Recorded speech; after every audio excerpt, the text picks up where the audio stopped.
planets and the earth are resting. Maybe we should too. The long days will be here soon enough. Rebecca Radin. Hi guys. I actually haven't made a video for a couple weeks. I don't know about you guys, but I struggle with seasonal affective disorder. I usually do fine through the holidays. January and February are definitely the most difficult. And even sometimes March, depending on what the weather is like. So I read a book a few years ago that has really helped my mental health during this time of year. But I still struggle. It's just not as bad. And these last few weeks have been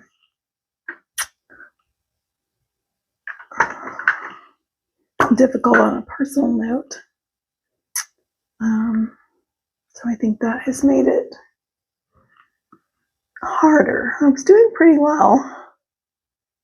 And then if you watched my first video, you know that I'm 55, almost 56 years old. My birthday is coming up in February. And around the middle of November, I found out that my job, along with some of my coworkers' jobs, were being eliminated. And so for the first time in my life, I was laid off. And the truth is, and I think I talked about this in the first video again, but the truth is it was a blessing from God. I had been at that job for 19 years, and it had changed a lot over the years, and the company that I worked for had been bought and sold a few times. And this last time, the culture shifted significantly, and I had been pretty unhappy for several years, and especially the last 2 years. And I had really prayed a lot. Early this year about what direction I was supposed to take with my job. Was I supposed to stick it out until I could retire? Was I supposed to start exploring jobs? And I had even reached out to some friends at some other companies just to kind of put some feelers out. And it was something that was still very heavy on my mind. And the second thing that had really been on my mind was in 2024, after being married for less than 2 years, and we'll talk more about that in another video, I got divorced. And I had moved away from the town I had lived in most of my kids' life, and I moved back and into an apartment. And I really, again, been praying about and thinking about, do I want to stay in an apartment? I'm getting older. Or do I want to buy a house? And the truth is, I really do want to buy a house. But of course, I'm a solo woman, and I do have one son that lives with me full time, and I've got a boomerang kid. And so, yeah, it stresses me out a little bit about taking care of a house all by myself at my age and getting older. But there's so many wise, mature women out there who are doing it, and I'm strong and I'm resilient, and I think I can do it. And so that was my other big decision, was whether or not to buy a house. And I kind of come to the decision that I really did want to buy a house, but I have been raising kids my whole life on my own with no real help financially or otherwise. So I just wasn't sure if I could make it happen. So to wrap that part of the conversation up. So when I say this was a blessing in disguise, a gift from God, number one, He took that decision out of my hands about the job. I feel like he said to me, this isn't the job for you anymore. And it's time for you to spread your wings and do something new that refreshes you. And in the house buying situation, I did get a good severance package since I was at the company for about 19 years. And so if I can find a job fairly soon, I will have some extra money to put toward a house. So I'm still very hopeful that that is what God's plan is, because I'm a homebody. I love being at home. I love decorating and thrifting. And I miss having a backyard for my dog to run around in. I miss being able to have a fire pit in the backyard, to sit on the patio, having coffee and watching the birds. And so hopefully that can happen early next year. But it's very dependent, obviously, on me getting a new job. So that's one of the things that has been causing some extra stress for me is, sometimes the devil gets in your head and niggles you, telling you you're not good enough, you're not smart enough, you can't compete. And I know those things aren't true, but I'm human. I still have those thoughts in my head. And, I haven't done job searching in 19 years. And the landscape has changed a lot. And, I look at these job descriptions online, and my degree is in communications. My background is mostly in communications and marketing. And I read these job descriptions, and there's a lot of words, but it doesn't really say anything. I'm Gen X. I like things to be straightforward, clear, concise, conversational. So yeah, the job descriptions are just, I find them confusing, and pretentious sometimes. So it's been a little overwhelming, throwing myself back into the job market. I had given myself the month of December off to just relax, recuperate, pray, think, rest. And now we're about 3/4 of the way through January, and I am job searching. I do think I'm learning some things. And the biggest thing, which I already kind of knew, is that, I may have to go back into the same kind of role that I was in before. And if I do, that's okay. I'm good at my job. And I believe God will match me with the right company that appreciates employees. But I really want to take my skills and transfer them to a role where I can really help people more directly. And I did apply for a job a few days ago that fits the bill. And in fact, it's with the company that is my number one choice to work for. So please wish me luck there. And then the other thing that's been stressing me out is my boomerang kid.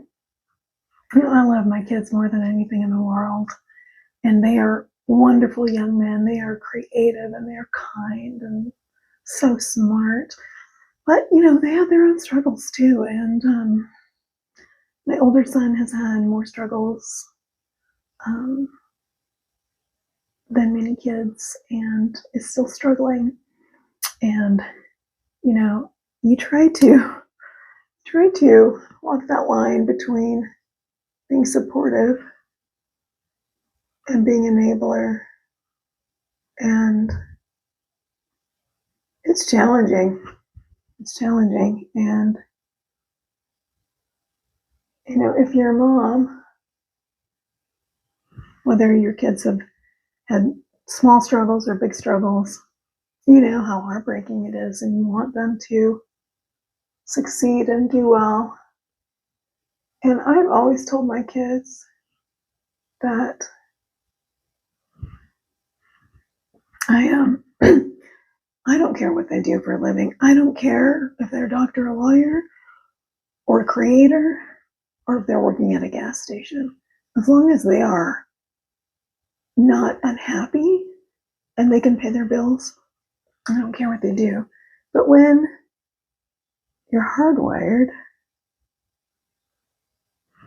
and you have issues with alcohol or substance abuse and significant mental health issues, it's hard to even get out of bed in the morning. And as parents, we wish we could fix our kids' problems, but number one, we can't. And number two, it would be a disservice to them if we did. So I'm trying to balance helping him get on his feet and get the help that he needs without doing everything for him. And my kids know that my home will always be their home. I have rules, and they don't always like that. But they are my children, and this is always their home.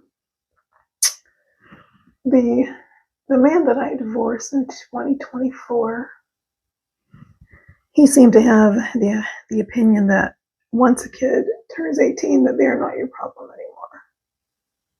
And that's certainly an extreme way of viewing it. And like I said, I think that you don't want to enable your kids, but they're always your kids, and you're always going to be there for them. The minute they turn 18 does not, you don't check them out on their own. There may be some of you that have kids out there that are really successful right out of the gate, and some of our kids takes a little bit longer. So that's been on my mind too. But I feel pretty good most days, although I get anxious sometimes and stressed sometimes. So I make it a priority to take care of myself. And sometimes that looks like getting a facial or getting a massage, two of my favorite things. Sometimes that looks like meeting up with a friend, or talking or texting with a friend over the phone, taking a hot bath, making myself a cup of hot tea or coffee, going for a walk, or one of my favorite things, going to the thrift store. As a matter of fact, I want to show you guys this.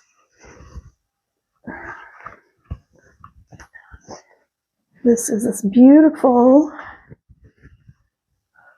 World Market poncho that I got. And it's double-sided. And if you shop at World Market, you know how expensive that can be. And I got it for less than $3. I was estranged from my mom for many years. And she passed a few years ago, and I've gone to therapy to deal with it and talk to friends who had similar situations, and I'm finally at a place where I don't not think about her because it's too hurtful, or I don't think just about the negative things. I've started to see some of the positive things come into my mind about her, not necessarily about how she treated me, but just about her. And some of the good things that I've gotten from her. And one of those things is that while I was growing up, she had her own business where she sold antiques, and she had a little store for a while. She had mail order for a while. And many of my weekends, especially as a teenager, were spent at auctions and flea markets helping my mom. And obviously, that's not very fun when you're a teenager. But I have inherited from her the thrill of the hunt. And now I love garage sales. I love going to thrift store and antique stores.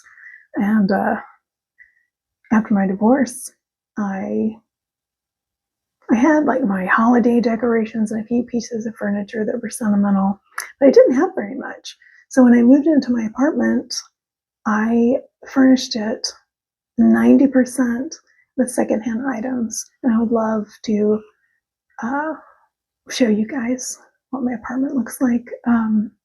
Because even though it is kind of got a lot of that millennial grayish, which isn't to me very cozy, I think that it reflects who I am and it has a cozy feel. My friend Pam tells me you can make a cardboard box cozy, which, gosh, I love her so much. Thank you, Pam.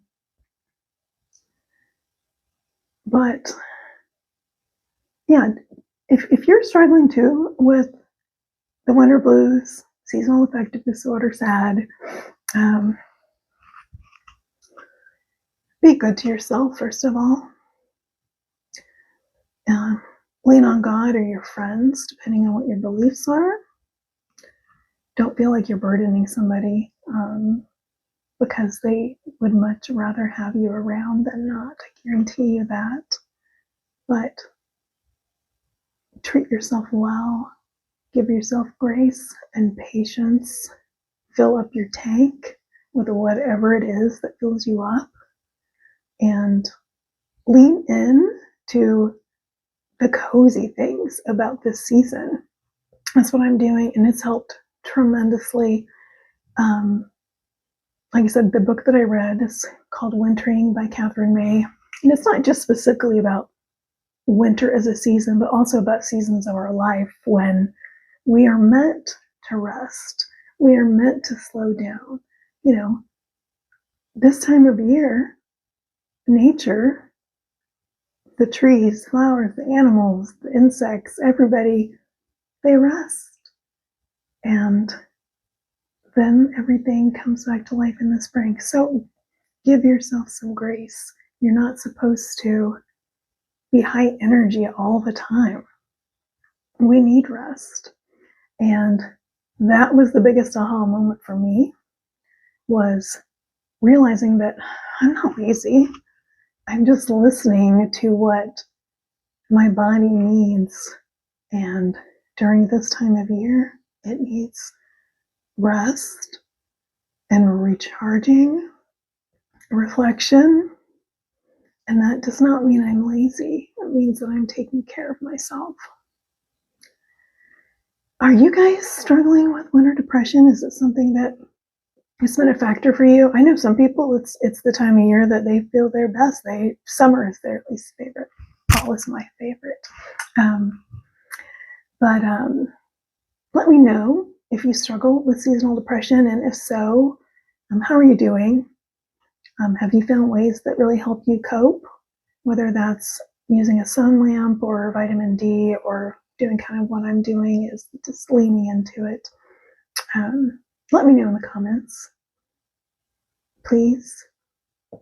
And thanks for listening. I hadn't done a video in a couple weeks, like I mentioned earlier, and I've got, 2 boys living with me now in a 2-bedroom apartment, so it's not as easy to find time to make videos. And so today I thought, well, I'm just going to do some basic makeup because I had to take my older son to an appointment, and I thought this would be a good time for me to have a heart-to-heart with my people or future people. So thank you for the therapy, because that's basically what this was for me. And if you're new to the channel, thank you so much for joining. I hope you stick around. I do have some really fun ideas for future content. So if you like and subscribe, then you'll get notified when my next video is. I'm going to try and get back into posting a new video every week. So thank you so much, and I'll see you next time.